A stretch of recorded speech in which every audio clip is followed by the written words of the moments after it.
നാത്തൂനെ, ഇനി ഞാൻ എന്തു ചെയ്യും? ആ ഉരുമ്പെട്ടളോട് എത്ര പറഞ്ഞിട്ടും അവൾ ഞാൻ പറയുന്നതൊന്നും മനസ്സിലാക്കുന്നില്ല. സ്വന്തം ആങ്ങളയുടെ ഭാര്യ ഫോൺ വിളിച്ച് കരയുമ്പോൾ സഹതാപം തോന്നിപ്പോയി രജനിക്ക്. ഒന്നുമില്ലെങ്കിലും സ്വന്തം കുഞ്ഞിൻ്റെ ഭാവി ഓർത്തുള്ള ഒരമ്മയുടെ ആശങ്കയാണ് ഇപ്പോൾ കേട്ടത്. ഞാൻ രമേശ് ചേട്ടനെ അങ്ങോട്ട് വിടാം. ബിജിമോളോട് ഒരു തവണ കൂടി സംസാരിച്ച് നോക്കാൻ പറയാം. അദ്ദേഹത്തെ ബിജിമോൾക്ക് ഒരുപാട് ഇഷ്ടമാണല്ലോ. ചിലപ്പോൾ എന്തെങ്കിലും മാറ്റം വന്നാലോ? ഒരു നിമിഷം രജനി പറയുന്നത് കേട്ട് സീത ഒന്നും മിണ്ടാതെ നിന്നു. പലപ്പോഴും മിഠായികളും പലഹാരങ്ങളും ഒക്കെയായി വരുന്ന രമേശൻ മാമയെ ഒരുപാട് ഇഷ്ടമാണ് ബിജിക്ക്. എന്നുവെച്ച് ഈ ബന്ധത്തിൽ നിന്ന് പിന്മാറാൻ അയാൾ പറഞ്ഞാൽ അവൾ അനുസരിക്കുമോ? സ്വന്തം അച്ഛൻ അവളുടെ കാല് പിടിച്ച് പറഞ്ഞു നോക്കി. എന്നിട്ടും അവൾ ആ ഒരുത്തനെ തന്നെ കല്യാണം കഴിക്കുമെന്നും പറഞ്ഞ് ഒറ്റ കാലിൽ നിൽക്കുകയാണ്. എന്തെങ്കിലും ഒന്ന് ചെയ്ത് എൻ്റെ മോളെ എനിക്ക് തിരിച്ച് താ നാത്തൂനെ, അല്ലെങ്കിൽ ഞാൻ എന്തെങ്കിലും കടുങ്കൈ ചെയ്ത് കളയും. സീത കരഞ്ഞുകൊണ്ട് ഫോൺ വെച്ചു.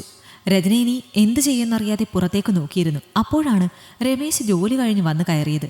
രജനിയുടെ മുഖം കണ്ടപ്പോൾ തന്നെ എന്തോ പ്രശ്നമുണ്ടെന്ന് രമേശിന് മനസ്സിലായിരുന്നു. എന്താടി അണ്ടിപോയ അണ്ണാനെ പോലെ ഇരിക്കുന്നത്? രാവിലെ പോകുമ്പോൾ മുഖം ഇങ്ങനെ അല്ലായിരുന്നല്ലോ. രമേശ് അവളെ നോക്കി ചോദിച്ചു. സീത വിളിച്ചിരുന്നു രമേശേട്ടാ. ബിജിമോള് ഏതോ ഒരുത്തനുമായി പ്രേമത്തിലാണെന്ന്. നല്ല ഒരുത്തനാണെങ്കിൽ തരക്കേടില്ല. ഇത് ജോലിയും കൂലിയും ഒന്നുമില്ലാതെ ചകിരി പോലത്തെ തലയുമായി മൂക്കുത്തിയും കമ്മലും ഒക്കെ ഇട്ട് ഒരു പേക്കോലം. കഞ്ചാവും മറ്റും മയക്കുമരുന്നുകളും ഒക്കെ അവൻ ഉപയോഗിക്കാറുണ്ടെന്നാണ് കേട്ടത്. ബിജിയെ എല്ലാവരും പറഞ്ഞ് മനസ്സിലാക്കാൻ ഒത്തിരി ശ്രമിച്ചു. പക്ഷേ എന്താ കാര്യം? ആ പെണ്ണിന് ആ ചെക്കൻ തന്നെ മതിയെന്ന്. സീത എന്തെങ്കിലും കടുങ്കൈ ചെയ്യുമെന്ന് പറഞ്ഞാണ് നിൽക്കുന്നത്. ഞാനൊരു കാര്യം പറഞ്ഞാൽ രമേശേട്ടൻ ചെയ്യുമോ? അവളോട് ഒന്ന് സംസാരിച്ചു നോക്കുമോ? രജനി പ്രതീക്ഷയോട് ചോദിച്ചു. അല്പം പോലും വൈകിയില്ല രമേശ് അതിന് ഉത്തരം കൊടുക്കാൻ. അയാൾക്ക് കഴിയില്ല എന്ന്. എന്തിൻ്റെ പേരിലാണ് അങ്ങനെ പറയുന്നത്? നമുക്കൊരു മോളില്ലേ എന്ന് രജനി തിരിച്ചു ചോദിച്ചു. നിനക്കെന്താ രജനി, മറവി രോഗമുണ്ടോ? അവൾ നിൻ്റെ അമ്മയോട് ചെയ്തതും പറഞ്ഞതും ഒക്കെ നീ മറന്നോ? പക്ഷേ എനിക്ക് മറക്കാൻ പറ്റിയിട്ടില്ല. നിന്റെ കഴുത്തിൽ താലി കെട്ടിയത് മുതൽ എൻ്റെ സ്വന്തം അമ്മയായിട്ട് തന്നെയാണ് നിന്റെ അമ്മയെ ഞാൻ കരുതിയത്. ചെറുപ്പത്തിൽ നഷ്ടപ്പെട്ട എൻ്റെ അമ്മയെപ്പോലെ തന്നെയായിരുന്നു അവർ എന്നെ തിരിച്ച് സ്നേഹിച്ചതും. എന്നിട്ട് ഇളയ മകൻ ഈ പറയുന്ന സീതയെ വീട്ടിലേക്ക് കൈപിടിച്ച് കൊണ്ടുവന്നതിന് ശേഷം അവർ അവിടെ അനുഭവിച്ചത് നിനക്ക് ഓർമ്മയില്ലേ? രമേശ് ചേട്ടൻ ചോദിച്ചപ്പോഴാണ് പണ്ടത്തെ കാര്യങ്ങളെല്ലാം രജനി ഓർത്തത്. രമേശ് ചേട്ടൻ പറഞ്ഞത് അക്ഷരം പ്രതി ശരിയാണ്. അന്ന് ബാബുവേട്ടന് ബസ്സിൽ ഡ്രൈവർ ജോലിയായിരുന്നു. ആ സമയത്താണ് സീതയുമായുള്ള വിവാഹം കഴിഞ്ഞത്. ആദ്യമൊക്കെ സീത അമ്മയോട് നല്ല രീതിയിൽ പെരുമാറിയിരുന്നു. പിന്നീട് ബാബുവേട്ടൻ ഗൾഫിലേക്ക് പോയപ്പോൾ അവളുടെ മട്ടും ഭാവവും ആകെ മാറി. പിന്നെ അവൾക്ക് അമ്മ ഒരു ശല്യമായി തീർന്നു. അനാവശ്യമായി അമ്മയെ ചീത്ത പറയാനും ഒരു നല്ല മീൻ വാങ്ങി കൂട്ടാൻ വെച്ചാൽ അമ്മയ്ക്ക് അതിൻ്റെ കഷ്ണം പോലും കൊടുക്കില്ല. അമ്മ ആരെയും ഒന്നും അറിയിച്ചില്ല. ഒരിക്കലൊരു ഓണത്തിന് അവിടെ പോയി അമ്മയുടെ സ്ഥിതി നേരിട്ട് കണ്ടപ്പോഴാണ് രജനിക്ക് തന്നെ അമ്മ അവിടെ എത്രത്തോളം അനുഭവിക്കുന്നുണ്ട് എന്ന് മനസ്സിലായത്. കൂടെ രമേശനും ഉണ്ടായിരുന്നു. ആ അമ്മയുടെ അവസ്ഥ കണ്ടപ്പോൾ രമേശിൻ്റെ കണ്ണ് നിറഞ്ഞു. രജനി, നിന്റെ അമ്മയോട് എടുക്കാനുള്ളതൊക്കെ എടുത്തോളാൻ പറ എന്ന് മാത്രം പറഞ്ഞ് രമേശ് ചേട്ടൻ ആ പടിക്ക് പുറത്തേക്ക് ഇറങ്ങി നിന്നു. അന്ന് അമ്മയെ താൻ കൂടെ കൊണ്ടുവന്നതാണ്. പിന്നീട് അങ്ങോട്ട് വിട്ടിട്ടില്ല. ഈ വീട്ടിൽ അമ്മയ്ക്ക് വേണ്ട പരിചരണങ്ങൾ രമേശ് ചേട്ടൻ നൽകി.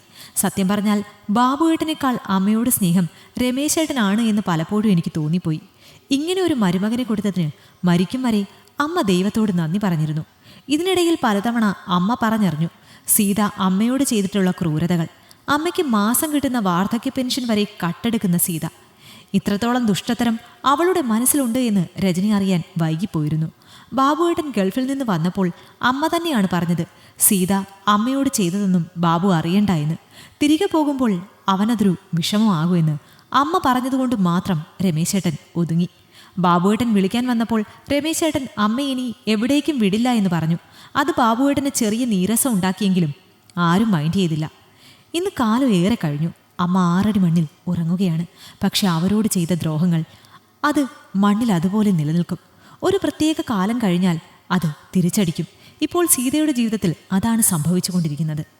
ചെന്ന് പറയില്ല എന്ന് പറഞ്ഞെങ്കിലും രമേശേട്ടൻ ബിജിയെ ഉപദേശിക്കാൻ വേണ്ടി ചെന്നിരുന്നു. പക്ഷേ പണ്ടത്തെ ബിജിയൊന്നും ആയിരുന്നില്ല.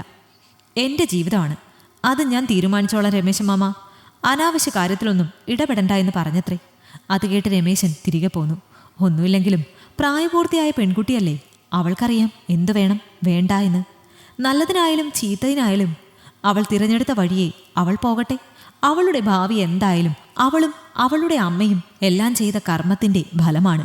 അതുകൊണ്ട് നീ അനാവശ്യമായി അവരുടെ കാര്യത്തിൽ ഇടപെടാൻ നിൽക്കണ്ട. പോയി വന്നതിനു ശേഷം രമേശേട്ടൻ അങ്ങനെയാണ് പറഞ്ഞത്. എനിക്കും തോന്നി അതുതന്നെയാണ് ശരിയെന്ന്. ഈ കഥ നിങ്ങൾക്കിഷ്ടമായെങ്കിൽ ലൈക്ക് ചെയ്യൂ. നിങ്ങളുടെ അഭിപ്രായങ്ങൾ കമന്റായി രേഖപ്പെടുത്തൂ. കൂടുതൽ കഥകൾ കേൾക്കാൻ ഈ ചാനൽ സബ്സ്ക്രൈബ് ചെയ്യൂ.